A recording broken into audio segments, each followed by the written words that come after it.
ಆತ್ಮೀಯ ವಿದ್ಯಾರ್ಥಿಗಳೇ, ಕಳೆದ ಒಂದು ತರಗತಿಯಲ್ಲಿ ನಾವು ಈ ತೆರಿಗೆಯ ಆದಾಯದ ಮೂಲಗಳನ್ನು ಕುರಿತು ಚರ್ಚಿಸ್ತಾ ಇದ್ವಿ. ಇಲ್ಲಿ ತೆರಿಗೆಯ ಆದಾಯದ ಮೂಲಗಳಲ್ಲಿ 3 ಮೂಲಗಳನ್ನು ನಾವು ಹಿಂದಿನ ಒಂದು ತರಗತಿಯಲ್ಲಿ ಚರ್ಚಿಸಿರ್ತಕ್ಕಂಥದ್ದು. ಇವತ್ತಿನ ಒಂದು ತರಗತಿಯಲ್ಲಿ ತೆರಿಗೆಯೇತರ ಆದಾಯದ ಮೂಲಗಳು ನಾನ್ ಟ್ಯಾಕ್ಸಸ್ ರೆವೆನ್ಯೂ ಸೋರ್ಸಸ್ ಅಂತ ಕರೀತಾ ಇರ್ತಕ್ಕಂಥದ್ದು. ಇಲ್ಲಿ ತೆರಿಗೆಯೇತರ ಆದಾಯ. ತೆರಿಗೆಯೇತರ ಆದಾಯ ಅಂತಂದರೆ ಇಲ್ಲಿ ತೆರಿಗೆಯೊಂದನ್ನು ಹೊರತುಪಡಿಸಿ ಸರ್ಕಾರವು ಪಡೆಯತಕ್ಕಂತಹ ಇತರೆ ಎಲ್ಲ ಆದಾಯಗಳು ಕೂಡ ತೆರಿಗೆಯೇತರ ಆದಾಯದಲ್ಲಿ ಸೇರ್ಪಡೆಯಾಗ್ತಕ್ಕಂಥದ್ದು. ತೆರಿಗೆಯೊಂದನ್ನು ಹೊರತುಪಡಿಸಿ ಇತರೆ ಸರ್ಕಾರವು ಎಲ್ಲ ಮೂಲಗಳಿಂದ ಪಡೆಯತಕ್ಕಂಥ ಆದಾಯ ಇದರಲ್ಲಿ ಸೇರ್ಪಡೆಯಾಗ್ತಕ್ಕಂಥದ್ದು. ತೆರಿಗೆಯೇತರ ಆದಾಯದ ಮೂಲಗಳನ್ನು ನಾವು ಮುಖ್ಯವಾಗಿ 3 ಭಾಗಗಳಾಗಿ ವಿಂಗಡಿಸ್ತಾ ಇರ್ತಕ್ಕಂಥದ್ದು. ತೆರಿಗೆಯೇತರ ಆದಾಯವನ್ನು ಮುಖ್ಯವಾಗಿ 3 ವಿಧವಾಗಿ ವಿಂಗಡಿಸ್ತಕ್ಕಂಥದ್ದು.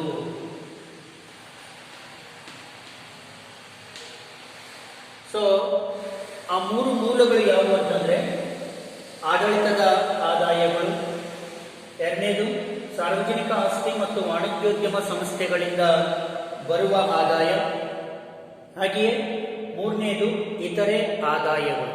ಈ ರೀತಿ ಸರ್ಕಾರವು ತೆರಿಗೆಯನ್ನು ಹೊರತುಪಡಿಸಿ ಇತರೆ ಮೂಲಗಳಿಂದ ಸಂಗ್ರಹಿಸತಕ್ಕಂಥ ಆದಾಯವು ತೆರಿಗೆಯೇತರ ಆದಾಯದಲ್ಲಿ ಸೇರ್ಪಡೆ ಆಗ್ತಕ್ಕಂಥದ್ದು. ಹಾಗಾಗಿ ಈ ತೆರಿಗೆಯೇತರ ಆದಾಯದ ಮೂಲಗಳನ್ನು ನಾವು 3 ವಿಧವಾಗಿ ವಿಂಗಡಿಸಿರ್ತಕ್ಕಂಥದ್ದು. ಆಡಳಿತಾತ್ಮಕ ಚಟುವಟಿಕೆಗಳಿಂದ ಬರ್ತಕ್ಕಂಥ ಆದಾಯಗಳು, ಎರಡನೇದು ಸಾರ್ವಜನಿಕ ಆಸ್ತಿ ಮತ್ತು ಸಾರ್ವಜನಿಕ ವಾಣಿಜ್ಯೋದ್ಯಮ ಸಂಸ್ಥೆಗಳಿಂದ ಬರ್ತಕ್ಕಂಥ ಆದಾಯಗಳು ಮತ್ತು ಇತರೆ ಆದಾಯಗಳು ಈ ತೆರಿಗೆಯೇತರ ಆದಾಯದ ಪ್ರಮುಖ ಮೂಲಗಳಾಗಿರ್ತಕ್ಕಂಥದ್ದು. ಇವುಗಳ ಬಗ್ಗೆ ನಾವು ಸಂಕ್ಷಿಪ್ತವಾಗಿ ಚರ್ಚಿಸ್ತಾ ಹೋಗ್ತಕ್ಕಂಥದ್ದು. ಮೊದಲನೆಯದಾಗಿ ಆಡಳಿತದ ಆದಾಯಗಳು, ಅಡ್ಮಿನಿಸ್ಟ್ರೇಟಿವ್ ರೆವೆನ್ಯೂಸ್ ಅಂತ ಕರೀತಾ ಇರ್ತಕ್ಕಂಥದ್ದು.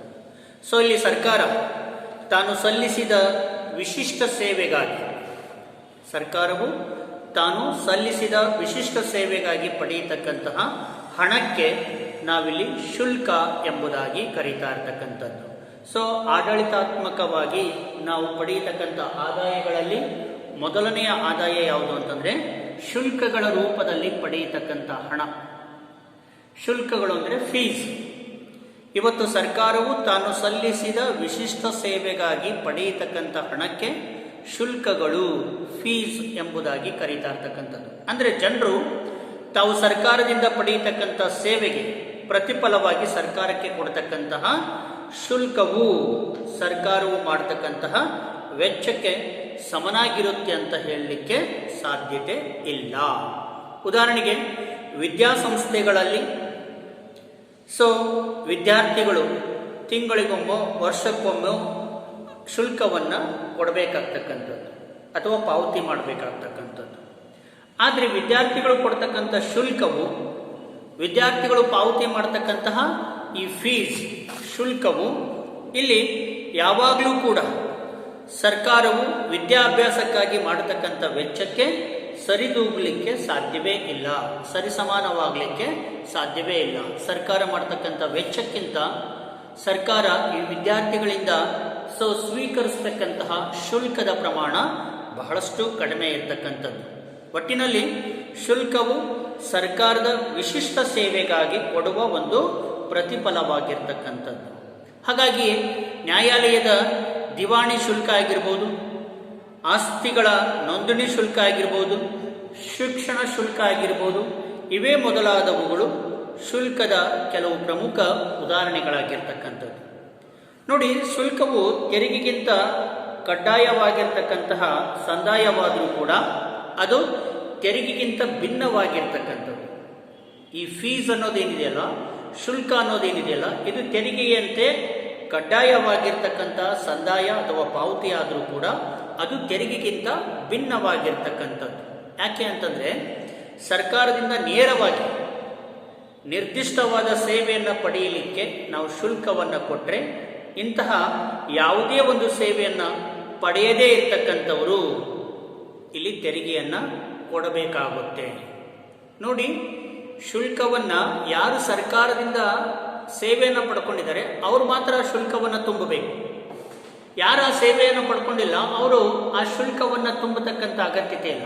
ಆದರೆ ತೆರಿಗೆ ನಾವು ಪ್ರತಿಫಲ ಪಡ್ಕೊಳ್ಳಿ ಪಡೆದೇ ಇರಲಿ, ತೆರಿಗೆಯನ್ನು ಕಡ್ಡಾಯವಾಗಿ ಸಾರ್ವಜನಿಕರು ಪಾವತಿ ಮಾಡಲೇಬೇಕಾಗುತ್ತೆ ಅನ್ನೋದು.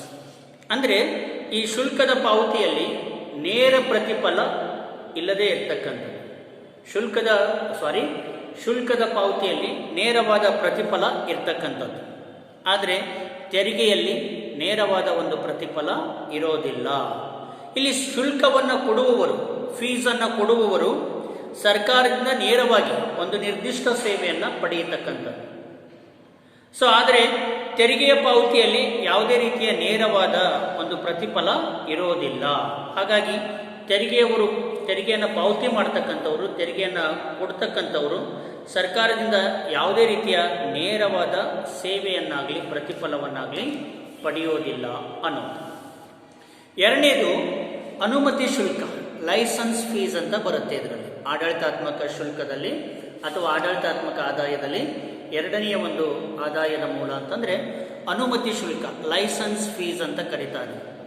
ಸರ್ಕಾರದಿಂದ ಪಡೆಯತಕ್ಕಂತಹ ವಿಶೇಷ ಅನುಮತಿಗಾಗಿ ಇಲ್ಲವೇ ವಿಶೇಷ ಹಕ್ಕಿಗಾಗಿ ಕೊಡ್ತಕ್ಕಂಥ ಹಣಕ್ಕೆ ನಾವು ಅನುಮತಿಯ ಶುಲ್ಕ, ಲೈಸೆನ್ಸ್ ಫೀಸ್ ಅಂತ ಕರೀತಾ ಇರ್ತಕ್ಕಂಥದ್ದು. ಇದು ಈ ಮೇಲೆ ವಿವರಿಸಿರ್ತಕ್ಕಂತಹ ಶುಲ್ಕಕ್ಕಿಂತಲೂ ಭಿನ್ನವಾಗಿರ್ತಕ್ಕಂಥದ್ದು.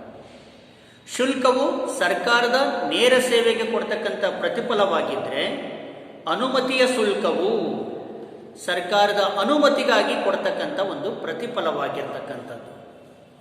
ಕೆಲವೊಂದಿಷ್ಟು ಪ್ರಕಾರದ ಈ ಚಟುವಟಿಕೆಗಳನ್ನು ನಿರ್ಬಂಧಿಸಲಿಕ್ಕೆ ಮತ್ತು ನಿಯಂತ್ರಿಸಲಿಕ್ಕೆ ಈ ಅನುಮತಿ ಶುಲ್ಕವನ್ನು ಸರ್ಕಾರ ವಿಧಿಸಲಾಗ್ತಕ್ಕಂಥದ್ದು.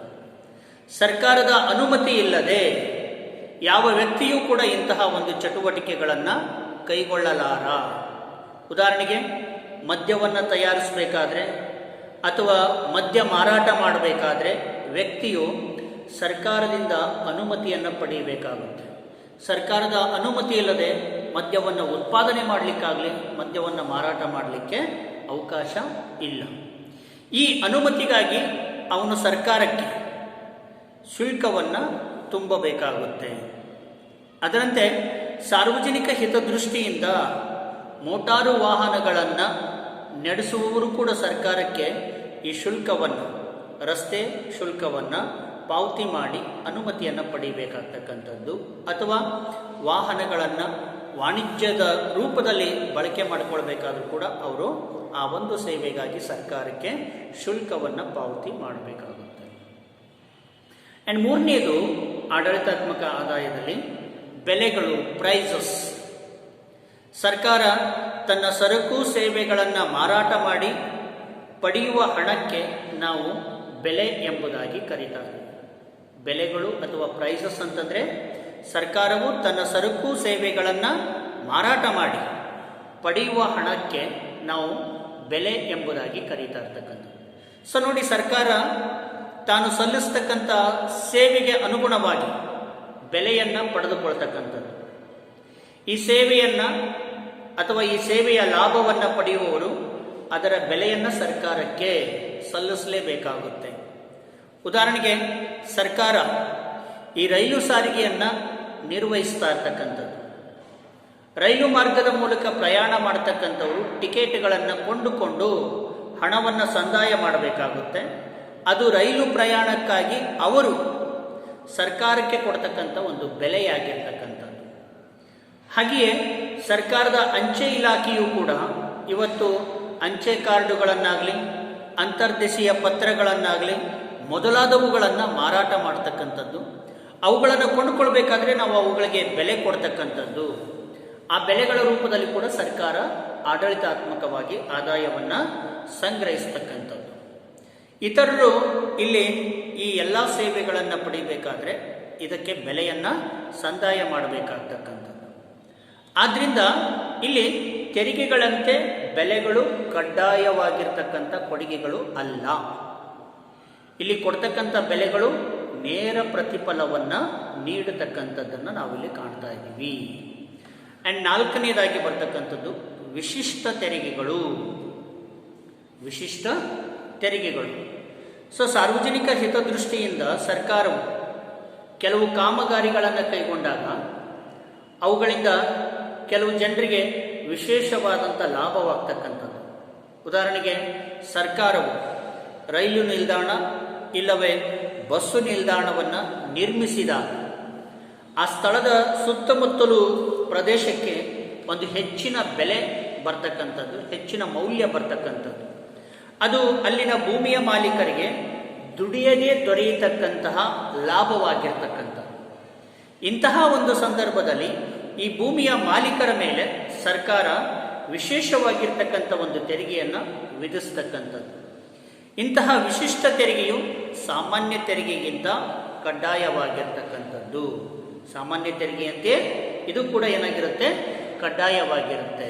ಹಾಗಾಗಿ ಸರ್ಕಾರದ ಕಾಮಗಾರಿಯಿಂದ ವಿಶಿಷ್ಟ ವ್ಯಕ್ತಿಗಳು ಪಡೆದಿರ್ತಕ್ಕಂಥ ವಿಶಿಷ್ಟ ಲಾಭಕ್ಕೆ ಅನುಗುಣವಾಗಿ ಇಂತಹ ವಿಶಿಷ್ಟ ತೆರಿಗೆಗಳನ್ನು ವಿಧಿಸಲಾಗ್ತಕ್ಕಂಥದ್ದು. ಸೊ ಇವಿಷ್ಟು ಈ ಆಡಳಿತಾತ್ಮಕವಾಗಿ ಸರ್ಕಾರ ಸಂಪಾದನೆ ಮಾಡ್ತಾ ಇರ್ತಕ್ಕಂತಹ ತೆರಿಗೆಯೇತರ ಆದಾಯದ ಮೂಲಗಳಲ್ಲಿ ಪ್ರಮುಖವಾಗಿರ್ತಕ್ಕಂಥದ್ದು. ಹಾಗೆ ಇದರ ಜೊತೆಗೆ ಇನ್ನೂ ಒಂದು ಐದನೆಯದು ಸ್ಥಾನಿಕ ಸಂಸ್ಥೆಗಳ ತೆರಿಗೆಗಳು. ಹೌದಾ? ಇವತ್ತು ಸ್ಥಾನಿಕ ಸಂಸ್ಥೆಗಳು ಅಂತ ಏನು ಕರೀತಾರೆ, ಲೋಕಲ್ ಗೌರ್ನಮೆಂಟ್, ಲೋಕಲ್ ಬಾಡಿ ಅಂತ ಏನು ಕರೀತಾರೆ. ಇವತ್ತು ಪುರಸಭೆಗಳಾಗಿರ್ಬೋದು, ನಗರ ಸಭೆಗಳಾಗಿರ್ಬೋದು, ಜಿಲ್ಲಾ ಮಂಡಳಿಗಳಾಗಿರ್ಬೋದು, ತಮ್ಮ ಅಧೀನದಲ್ಲಿರ್ತಕ್ಕಂತಹ ಜನರ ಮೇಲೆ ತೆರಿಗೆಗಳನ್ನು ವಿಧಿಸ್ತಕ್ಕಂಥದ್ದು. ಅವುಗಳಿಗೆ ನಾವು ರೇಟ್ಸ್ ಅಂತ ಕರೀತಾರೆ.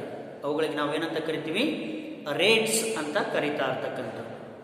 ಈ ಸಂಸ್ಥೆಗಳು ತಮ್ಮ ಅಧೀನದಲ್ಲಿರ್ತಕ್ಕಂಥ ಜನರಿಗೆ ಕೆಲವೊಂದಿಷ್ಟು ಸೌಲಭ್ಯಗಳನ್ನು ಒದಗಿಸಲಿಕ್ಕೆ ಇಂತಹ ತೆರಿಗೆಗಳ ಮೂಲಕ ಹಣವನ್ನು ಸಂಗ್ರಹಿಸ್ತಕ್ಕಂಥದ್ದು. ಉದಾಹರಣೆಗೆ ಜನರಿಗೆ ಈ ನಳಗಳ ಮೂಲಕ ಅಥವಾ ನೆಲ್ಲಿಗಳ ಮೂಲಕ ಕುಡಿಯುವ ನೀರನ್ನು ಪೂರೈಸಲಿಕ್ಕೆ ಪುರಸಭೆಯು ನೀರಿನ ತೆರಿಗೆಯನ್ನು ವಿಧಿಸ್ತಕ್ಕಂಥದ್ದು. ಅದರಂತೆ ನಗರ ಸ್ವಚ್ಛತೆಗಾಗಿ, ನಗರ ಸುಧಾರಣೆಗಾಗಿ ಈ ಪುರಸಭೆ ಅಥವಾ ನಗರಸಭೆಯು ಆಸ್ತಿ ತೆರಿಗೆಯನ್ನು ವಿಧಿಸ್ತಕ್ಕಂಥದ್ದನ್ನು ಕೂಡ ನಾವಿಲ್ಲಿ ಕಾಣ್ತಾ ಇದ್ದೀವಿ. ಆ್ಯಂಡ್ ಸಿಕ್ಸ್ತ್ ಒನ್, ದಂಡ, ಫೈನ್ಸ್ ಆ್ಯಂಡ್ ಸೊ ಪೆನಾಲ್ಟೀಸ್ ಅಂತ ಕರಿತಾ ಇದ್ದೀವಿ. ಫೈನ್ಸ್ ಆ್ಯಂಡ್ ಪೆನಾಲ್ಟಿ. ಇಲ್ಲಿ ಸರ್ಕಾರ ಕೆಲವು ಸಂದರ್ಭಗಳಲ್ಲಿ ಸಾರ್ವಜನಿಕರ ಮೇಲೆ ದಂಡವನ್ನು ವಿಧಿಸ್ತಕ್ಕಂಥದ್ದು. ಯಾವುದೇ ವ್ಯಕ್ತಿ ಸರ್ಕಾರದ ನಿಯಮಗಳನ್ನಾಗಲಿ ಕಾಯ್ದೆಗಳನ್ನಾಗಲಿ ಉಲ್ಲಂಘಿಸಿದಾಗ ಸರ್ಕಾರ ಅಂತಹ ವ್ಯಕ್ತಿಯ ಮೇಲೆ ಈ ರೀತಿ ದಂಡವನ್ನು ವಿಧಿಸ್ತಕ್ಕಂಥದ್ದು. ಆದ್ದರಿಂದ ದಂಡದಿಂದ ಬರ್ತಕ್ಕಂಥ ಹಣವು ಸರ್ಕಾರದ ಆದಾಯವಾಗಿರ್ತಕ್ಕಂಥದ್ದು.